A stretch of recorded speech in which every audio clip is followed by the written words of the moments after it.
Hello, welcome to another episode of SaaS Scaled. I'm here with John. And John, tell us a little bit about yourself and about what the company does. Yeah, thank you very much. Thank you. My name is John Sarver. I'm with Saaslogic. I help run kind of the growth team there. We're a small and mighty team, so we all wear lots of hats, which I'm sure a lot of entrepreneurs have experienced in their day. So my background is a fun one. After graduating from college, I joined the Navy. Spent some time in the U.S. military as a U.S. supply officer, so logistics support for the military. And then once I got out of the military, I kind of had a winding path that led me to early stage startups and small businesses. And that's where I find myself today with Saaslogic. What Saaslogic is we're basically a part of RevOps to help companies create and manage recurring revenue or subscriptions. And we work and we partner with payment processors to make sure that our merchants have the ability to create the plans that they want for their customers, but then also collect the money, because obviously everybody's in business to have revenue come into their business. Our job and our goal is to make that seamless and easy for our merchants. And when we are talking about the collecting revenue, also subscription, that is a kind of recurring revenue, what is in your mind the way you manage that kind of revenue collection in a subscription style?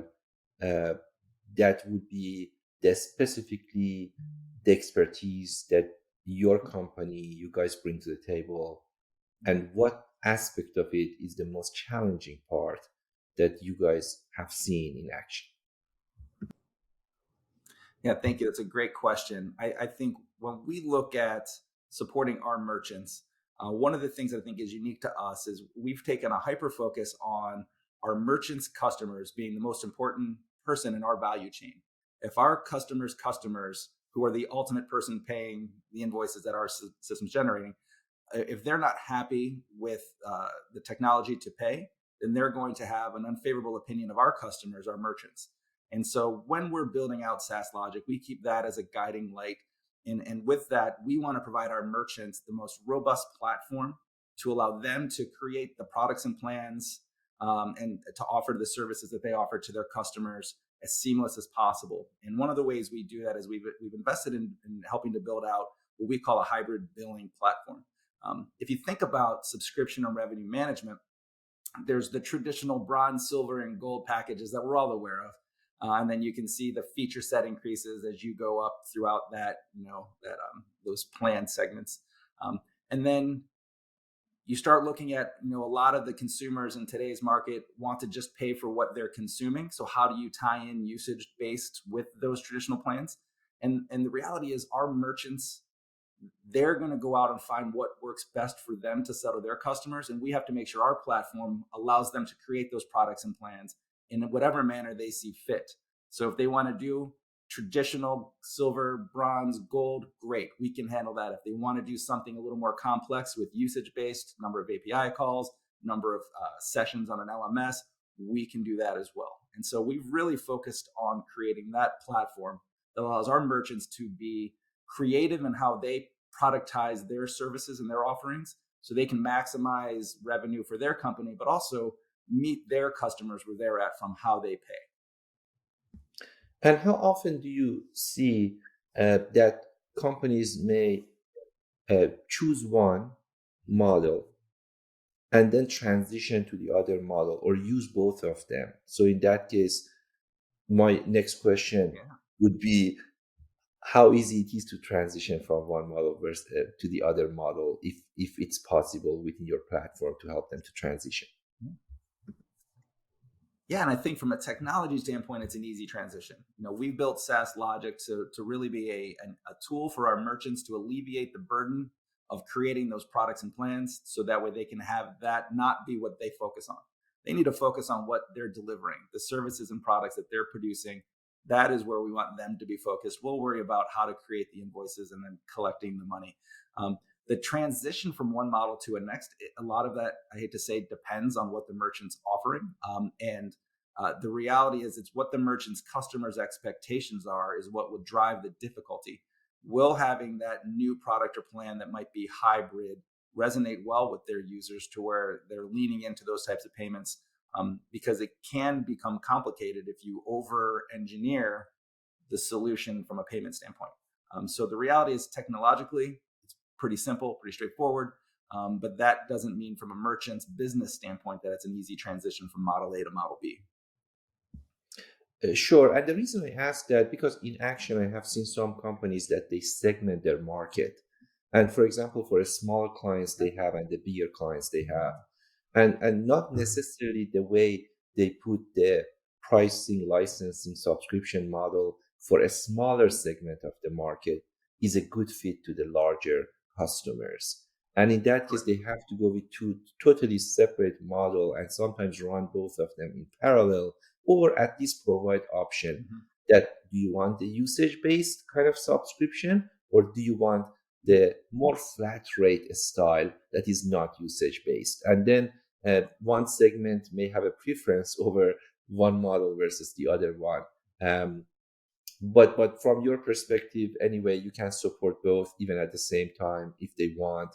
Yeah. It's just more about action, in practice, what works best for them, or if it's easy for them to do both or pick one. Yeah. Sales is hard. And when you're selling across multiple segments, like you just described, the sales cycle for a startup is completely different from an enterprise sales cycle. And so making sure that from a business operation standpoint and from a revenue operation standpoint, that the tool that our merchants are using can allow their sales team and their leaders the most flexibility to land the deal is important to us. You may have a startup that's founded by a former executive at at an enterprise company. He may be a startup, but you may still have to sell him and meet him where he's at with an enterprise package. You may have a spinoff of Nationwide Insurance, for instance, here in Columbus, that acts like a startup, and they may need more of that small business usage-based pricing.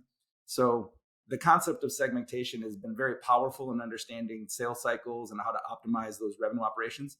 But I can see the walls crumbling and find, because all of the large enterprises want to act startup-y. They're all trying to find that new innovative way of moving forward. So I can find tools like ours being very helpful for sales teams and revenue ops teams to meet their prospects where the prospects are at. An enterprise sale doesn't have to be an enterprise sale anymore if you're selling into a small segment, like an innovation circle of an enterprise company, and then vice versa. You can easily tackle and produce some of those more robust pricing plans for traditional enterprise customers now super easy for startups.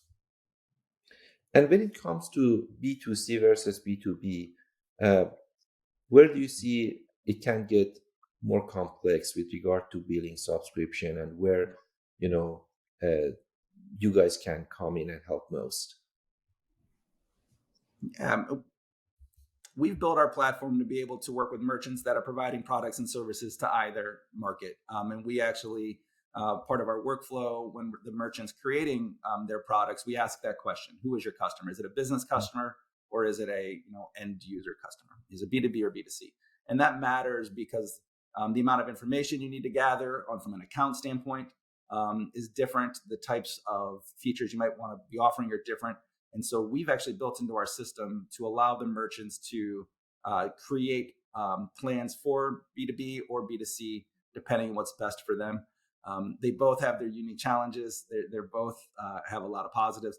The reality is, from a Saaslogic perspective, we want our merchants to be able to meet their customers where they're at, whether they're a B2C or a B2B product that they're or service that they're selling. And I wonder if Saaslogic has a kind of preference with regard to the size of the companies that they can help most, meaning that the solution they have created, it tailors to startups at the start when they start up to a certain limit or certain level, or it is really it can apply to any size. We definitely feel like we're comfortable with any size company. I will say though that we found startups love to engage with us a little bit because we're also on sort of that startup journey. So we're Mhm. meeting founders and we're growing and working together. There is some switching costs in moving from existing platforms over to a new platform. So trying to find potential prospects for Saaslogic that have yet to integrate like a Paddle or a Stripe is important to help keep that from being a hurdle. But the reality is our platform is very robust. It's very sound. We do have large companies and small companies that work within our context. So Now, if I'm a founder, I wanted to start my SaaS company, and I have the idea. I wanted to put together the plan and go forward. And the idea is to start with, let's say, a group of 10 people and then grow from there. And we are planning to have, customers at the rate of maybe 5 new customers every quarter. So at the end of the first year, we are going to have 20 customers and 40 customers. With that, just very quick example, of course. And with that sample that I just shared with you, would you kind of suggest um, me to consider and use Saaslogic, or just go ahead and manage my own subscription for the first year or two and then come back to you guys when I get to a certain point? yeah, no, 100% think you should be looking at Saaslogic. And I think the story I like to use is, when you think about HubSpot and CRMs, they opened up the market to small businesses to have a robust CRM to help accelerate their sales process. Because you no longer had to worry about managing a spreadsheet or managing a lot of information, and the data was sort of presented to you. I feel like Saaslogic is in a similar position for the companies that you described. Instead of having to manually track via Excel how much does the person, should they be invoiced, creating those invoices probably also in Excel, sending them that link, maybe not with a payment processing link to take online payments. That's a lot of manual effort for founders. And our goal is to have you working on whatever it is you want to build and sell.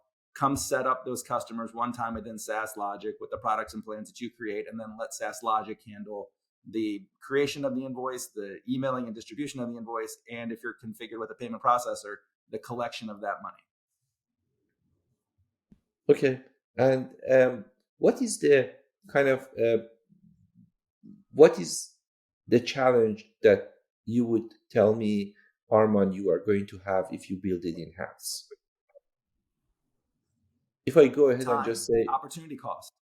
hmm, Yeah. yeah, We but love people that have that type of mindset. If you have the mindset as a founder and entrepreneur that I'm just going to build it, I want to talk to you because we love that mindset. Saaslogic is born from a company called Expeed Software that has been in software development for 15 years. So its core is engineers that like to tackle hard problems. So if you were to give me a call and say, John, why can't I just build it on my own? My pushback to you will be, what are you not building in your core products and services during that time frame? Let's say it takes you 2 months to build out this capability. What are you missing that you could have built for your customers that they're looking for while you're spending time building this out on your own when we have it? And I think another thing is we want to meet merchants where they're at from a cost standpoint. And so we don't have a fixed monthly fee. And so our payment model is, we take a percent of the revenue of the invoices generated within our platform. So we don't have a large cost outside of your time to get set up and get it configured. And then as you grow and as you're creating invoices and collecting money, that's when you pay us for our product. yeah, no, that's a valid point. Of course, I'm trying to be devil advocate here, but if you Yeah. actually, for example, look at different domains, the build versus buy aspect is different. In some domains, in some industries, in Yeah. some segments, for SaaS companies, when you go there, you see more a style that people start building versus just buying. And as they gain maturity on both sides, SaaS industry gain maturity as well as that industry, that segment gains some maturity. In your case, for example, we are talking about subscription management, billing management. Mm-hmm. That segment gains more maturity. It makes more sense to really go there and just use one of these solutions because they have thought of all of these scenarios. They get, they provide all of the flexibility that you want. It's cost effective, it's clean, it's used. And then as SaaS in general gains that maturity, I think it moves toward separating the work. As you mentioned, everyone is focusing on core competency that they have and using all of the resources they have toward the main kind of, objective and the main goal they have. And then they go after their market, and then they other vendors coming, helping them to get there faster. And that kind of buy versus build is kind of, you know, I'm not expert in the subscription management, payment management, of course. So my question to you is, how often do you see that you go somewhere and you see a homemade solution versus you go there and no, that's not the case. Everybody's using one tool or the other. Are we in the process? Are we at the position that majority by far are using one tool or the other, or we are in the position that majority have built something in house when they come to you and you need to replace it, or it's a kind of 50-50 at the moment? Well, I would say it's more than 50-50 people having tools and buying instead of building. I think that when you look at the marketplace from some of the larger players that are in subscription revenue management, they've done a great job of creating that sort of space where I do think entrepreneurs start by using Excel to track their first round of customers and invoicing. And then from there, they know they're going to grow out of that and need a solution. So I do think the ecosystem and the playing field has sort of been developed very well for entrepreneurs to know that buy is probably the right thing to do instead of build. But there are still a lot of entrepreneurs, especially technical founders, who it is a hurdle to get them over the fact that somebody else is going to write code that impacts their solution. We're lucky, our team is heavily engineering focused. I'm the only non-engineer working with Saaslogic right now, and so we come from their world, we come from their environment.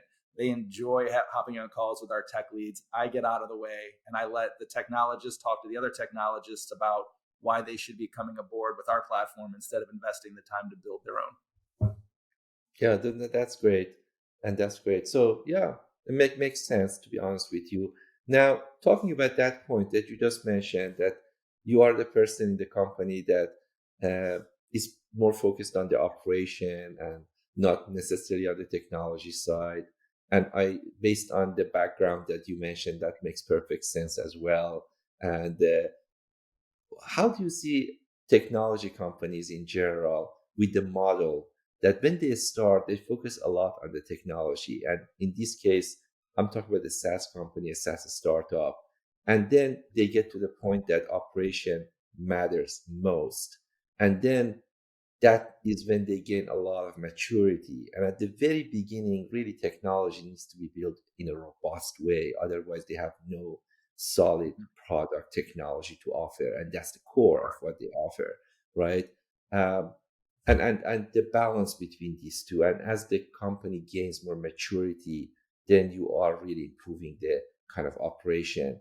Um, what's your experience with regard to startup world, with regard to kind of bringing operation to a technology company? What is the best way to do it? What is the common mistake you might have observed that might be made and it should be prevented? Or if you had to start over with another startup, what would you do faster, slower, in a different way?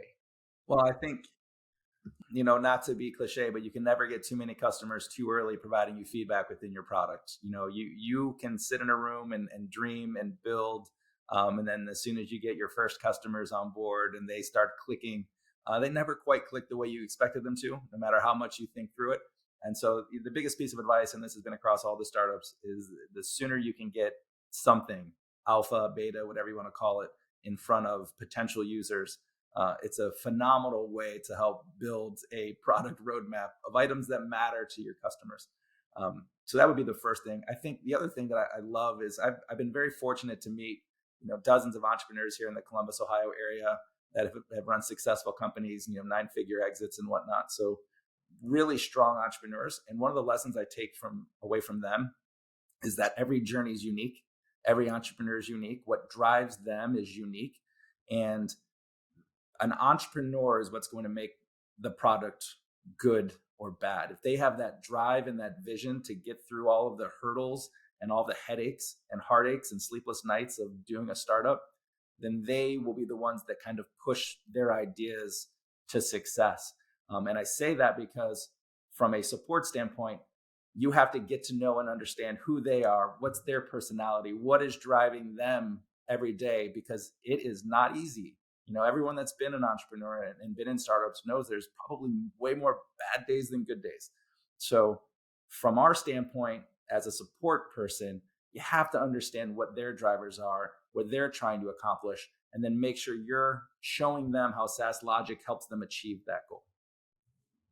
Yeah, not a great advice here, but you're absolutely right. It's hard. It's not easy.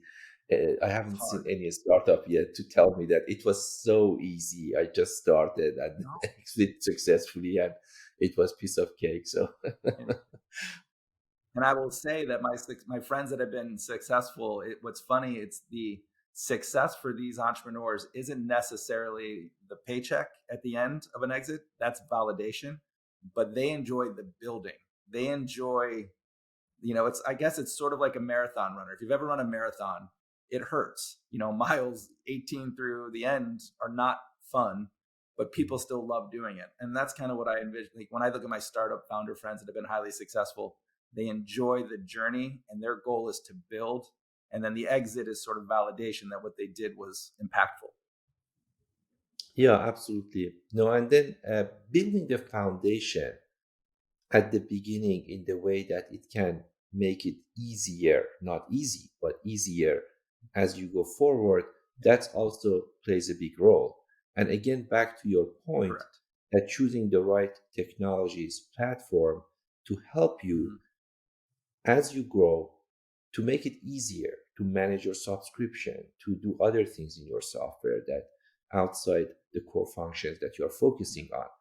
That will make it easier as you move forward, so you have a higher chance to get there faster. And honestly, time is essentially the main factor here, right? So if Correct. you can really get where you want during that time period, because essentially time means resources, cash, everything else. And if you run out of those resources, doesn't matter if the vision was the best or everything else was great and market needed, still you have that kind of runway to go and get there. Exactly.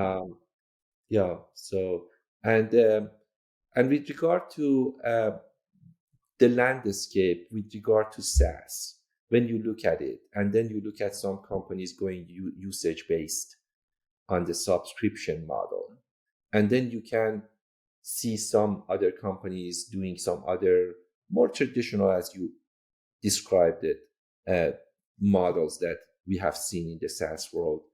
Do you see people moving toward one or the other, especially in this kind of economic climate that we have right now? Yeah. Uh, I do, and I think that when you just look at generational buying habits, the Gen Z youth are going to interact with companies completely different than myself as a Gen Xer and then older generations have. So it's an exciting time to be in the payments world as those things change. I love this concept called buy now, pay later. I don't know if you're familiar with it. Klarna is here in Ohio, as well as obviously an international company. But that sort of concept of micro loans to allow for consumers to, whether it's, I was talking with folks about buy a vacation and be able to pay it off over time, or invest in, something that's a little more higher end. We grew up with layaway. It's almost like reverse layaway. Where we used to put something in the attic at Kmart and then pay it down over time and then go take it home. This allows the opposite, where the customer can take home the product and then pay for it over time. So I see buy now, pay later being pretty impactful, and we're working on integrating that within Saaslogic.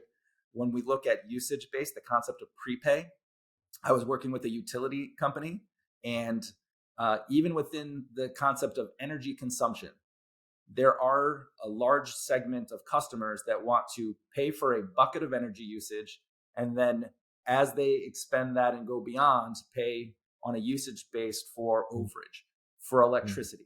Now, I will tell you, as a 47-year-old, I don't understand that. I don't get it, but I believe it's to be true. And now I have to figure out how to make sure I can take those concepts and allow our merchants to position their products to that segment of the population to be able to capture them as clients. And so, again, it kind of goes to something we talked about earlier. Merchants are going to have a fun challenge on how do you deal with the Gen X John Sarver who wants just give me my energy bill at the end of the month versus my daughter, who's going to be my son when they're young adults, that might be like, I just want to buy a certain amount of energy. And then if I go over that, let me know. And I might buy more, I might not, I might just turn everything off. So it's an interesting mindset as consumers change what their expectations are, and you have a generational gap that now technology allows you to service. I cannot tell you how many times I have seen that entrepreneurs and especially tech founders in SaaS world, they focus so hard to build the right product and build a solid product and build a great technology and not really paying enough attention to the way they should really build the packaging and pricing. Although sometimes they get the best outcome and the best gain and the innovation out of actually packaging pricing, right? So this is the same product I have seen in many companies that somebody came in, acquired the business. The only thing they did, they just changed the packaging and pricing. They didn't touch the technology. They didn't change the product. The team, exactly the same product team. So no change on that front. And then the company became absolutely different company. It was a different business. They grow so fast, much better, and it became really huge business. Nothing changed on the technology product, but the person had a great idea how they should really charge the product and ask Yeah. people to subscribe.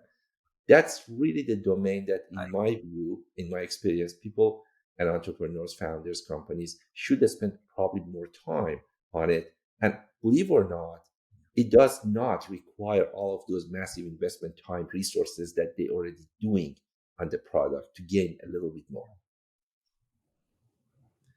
Yeah, no, I 100% agree. I love that statement. I think that with every company, being able to run market tests from a pricing standpoint is just as important as, is this feature something that we should build?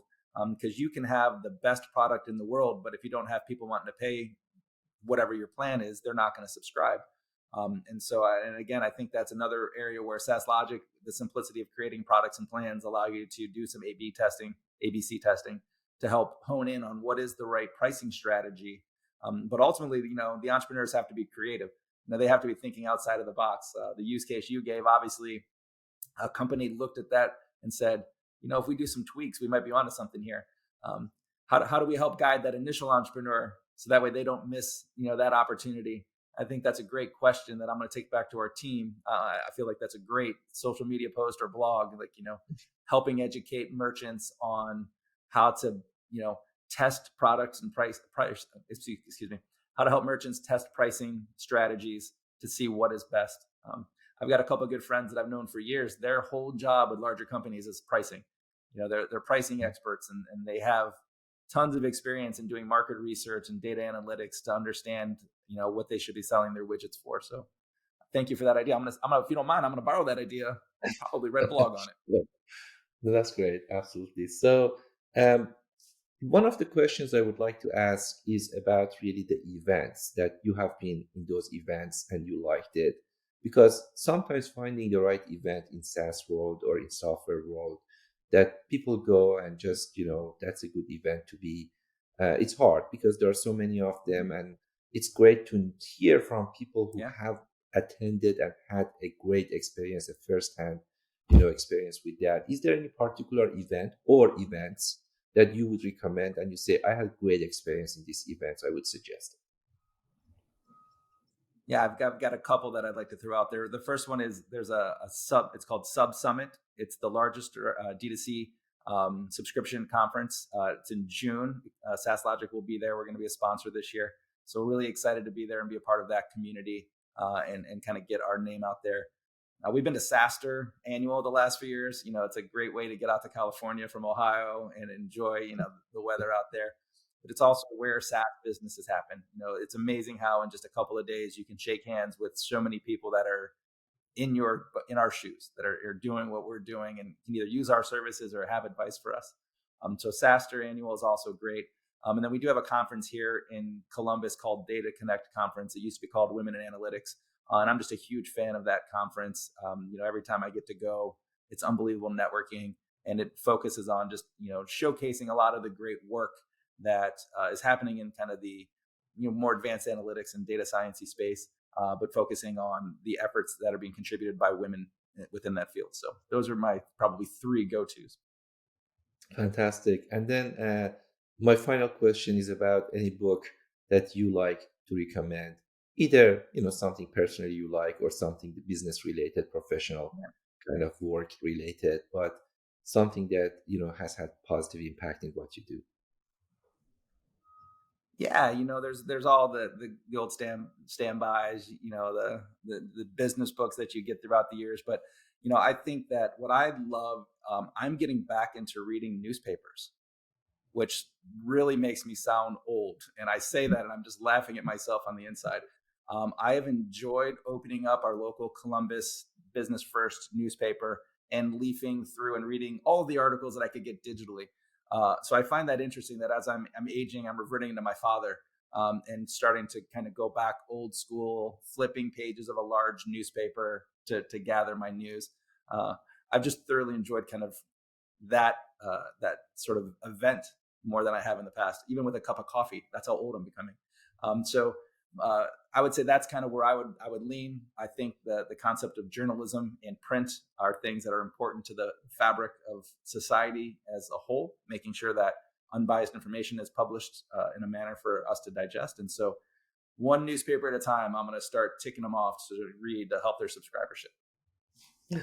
Great. No, that's fantastic. And to be honest with you, I have seen that everything moving to kind of micro and mini style, including reading, right? So many of us, Yeah. if we realize it or not, we are really looking Mm, at blog posts, looking at 5 minute reads, yeah. looking at, articles in newspapers, as you mentioned, starting the day with Yeah. five, quick read that we can read and then move on. And of course, you always, appreciate having books, but also a lot of these micro and mini reads as well during the day that builds that kind of experience. That would be great. Okay, fantastic. Thank you very much again, John. It was great having Thank you you. here, and I enjoyed the discussion.